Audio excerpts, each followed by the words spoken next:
Good morning. Welcome to another fresh edition of your breakfast show, Leadership Television, Inside Nigeria. My name is Winifred Weber, your host on the program. On the first segment of this show, we are having the newspaper review. We are looking at what the papers are saying this Tuesday, April 22, 2025. Of course, we normally start with Leadership, Nigeria's most influential newspaper.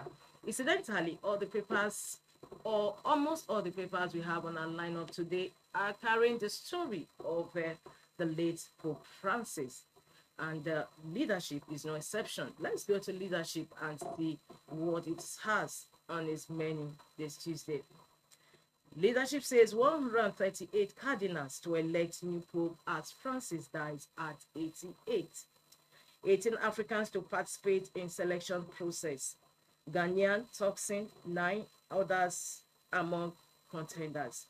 Tinubu, Trump, others mourn.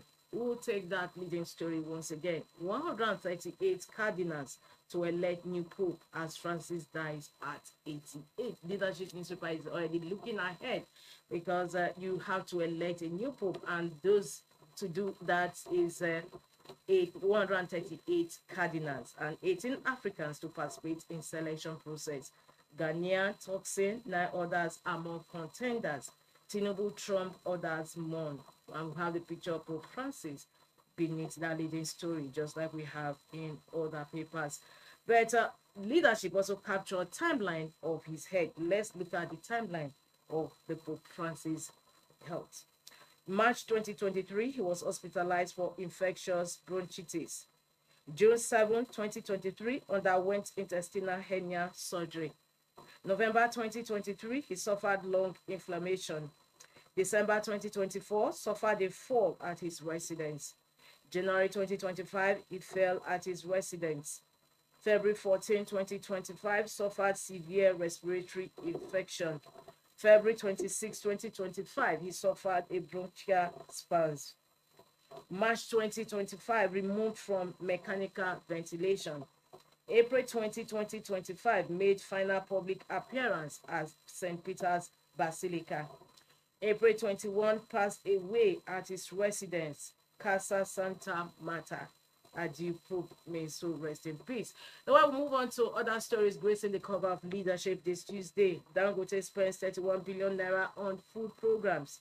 Ohaneze insists on restructuring. The story runs on page 27 of leadership. Ohaneze insists on restructuring. Benue is under siege. Elia cries out. That is Father Hyacinth Elia cries out. Benue is under siege. The story is on page 23 of leadership.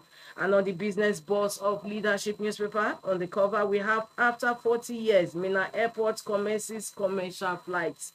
After 40 years, Minna Airport is in Niger State, commences commercial flights. And some snipers of that story says for the first time since the Minna International Airport in Niger State was constructed over 4 decades ago, that is over 40 years. Former commercial operations will begin tomorrow. The Niger State government has formally announced the commencement of scheduled flight operations from the Bola Ahmed Tinubu International Airport, Minna, as it is now named. Well, congratulations to the state. Above the masthead of leadership, NAS extends holiday amid security concerns. Plateau killings, church leaders demand justice. The story is on page 6 of leadership. From that, we move to page 3 of leadership newspaper, where we have our stand. Today's stand is on correctional centers. Take their freedom, not their lives. Correctional centers take their freedom, not their lives. A recent report that inmates at various correctional centers across the country are malnourished brings to the fore again the urgency of reordering the intentions and priorities of those facilities. That report also carries with it allegations that the centers have become citadels of injustice, human rights violations, and deliberate acts of dehumanization against inmates who are merely unfortunate victims of a wider societal malaise. In our opinion, except the right tools and right working atmosphere are provided, mere sloganeering will serve no useful purpose. as all the goals for prisons reforms will continue to remain a mirage. The government has to make it clear through financial and other necessary support that the prison system has a responsibility to work on the inmates so that they can be useful to themselves and the society in general upon their release. Addressing the challenges in Nigeria's prisons requires a multi-pronged approach, focusing on decongestion, improving living conditions, enhancing rehabilitation programs, and training correctional staff. These are excerpts from today's stand on leadership newspaper. Correctional centers take their freedom, not their lives. It's from there we move to the back page where we have Tuesday column with Abdurrauf Aliyu. And today, Aliyu is writing on Can Nigeria Think? Is a question he's asking in Tuesday's column. Can Nigeria think? In quote, there's a question that has lingered in quiet corners for too long, dismissed as impolite, overly philosophical, or even incendiary. That's quote from Tuesday's column today by Abdurrauf Aliyu. Can Nigeria think? Before we leave the back page, we must go to Ghana Must Go. Ghana Must Go says, Senate leader, we are creating legal framework for state police. And guess what Ghana Must Go replied? Story, in meaning is just a rhetoric. It's on that note we conclude review of Leadership newspaper this Tuesday, April 22, 2025. Don't forget to log into the website of Leadership newspaper for continuation of these stories. We move over to the next paper we have on our lineup, and that is Daily Sun. Daily Sun says outpouring of tears, grief over Pope Francis' death. Tinubu, Buhari, Jonathan, Mba, Kefas, Odojo, Kalu, Khan, others mourn. We also have members for the picture. We have members, Church Denominational Lead, CDL, and Christian Association of Nigeria, CAN, Plateau State Chapter, protesting killings in Jos yesterday. Wike Falana Reed gets messier. You have done nothing to deepen legal profession. Minister's aid, of course, the legal luminary Femi Falana has already taken a swipe at the FCT minister Nyesom Wike that he has never gone to court for one case. So why should he be a member of the benchers? And in retaliation or in response to that, SA to Nyesom Wike has also responded to Falana. The story is on page 27 of Daily Sun today. Wike Falana Reeves gets messier. Cybers, oil gas investors hit hard as fraud surpasses 2 trillion naira. NNPCL slashes petrol pump price to 880 naira. Governor Lawal Matawale fights dirty over finances, security, and Zamfara. The story runs on page 27 of Daily Sun. Of course, the fight started earlier and there was seemed to be an impasse, but however, the fight has resumed again. Governor Lawal Matawale, former governor of Zamfara State, fight dirty over finances, security, and Zamfara. Ex-governor says, I left huge amounts in treasury, and the president governor says is a lie. You plundered state. Well, the story runs on page 27 of Daily Sun. We move towards the masthead of Daily Sun. Rising energy costs killing industries. Manufacturers cry out. Say 708 billion naira spent on alternative energy in 6 months.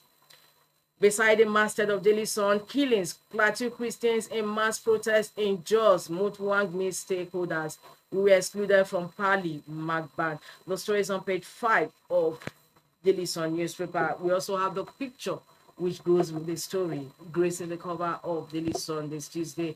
And for continuation of these headline stories, inside stories, don't forget to log into the website of this Sun newspaper. However, let's move to the next paper we have on our lineup, and that is The Guardian. The Guardian says tributes for man of humility, hope for the poor, as Vatican awaits new leader. Similar story to that of Leadership newspaper. Tributes for man of humility, hope for the poor, in quote, as Vatican awaits new leader. Pope Francis, 1936 to 2025. The story runs on page 6 of The Guardian. Leading story today on The Guardian, as well as other papers on our lineup. Moro accuses Tinubu of ignoring Senate's insecurity resolutions. Adeleke decries action of Ilesha High Court orders probe. Sislak hinges insecurity, economic woes on lack of empathy. Fubara supporters await recall, say Tinubu acted in Rivers' interest. Group alleges killing of 20,300 persons, 19,000 churches, schools destroyed in Southeast. Group alleges killing of 20,300 persons, 19,000 churches, schools destroyed in Southeast. It's on news page 29 of The Guardian today, Tuesday. Manufacturers grown as alternative energy gobs 1.1 trillion naira in 1 year. Same story, also headline story on Daily Sun newspaper. However, Daily Sun newspaper said 708 billion naira, but on The Guardian they said gobs 1.1 trillion naira on alternative energy in 1 year. And above that, Mutuang digs into root of insecurity as Elia decries header siege. Is on newspaper 3 of The Guardian. Top 5 Nigerian banks gross 17.3 trillion naira, grow profit by 60%.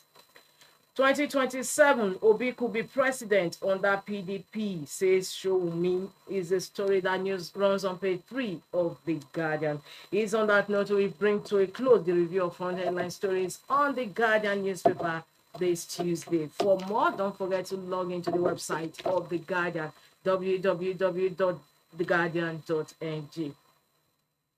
From Guardian, we move over to the next paper on our lineup, and that is THISDAY. THISDAY says Pope Francis dies at 88. Tinubu, Trump, Putin, Macron, King Charles paid tribute.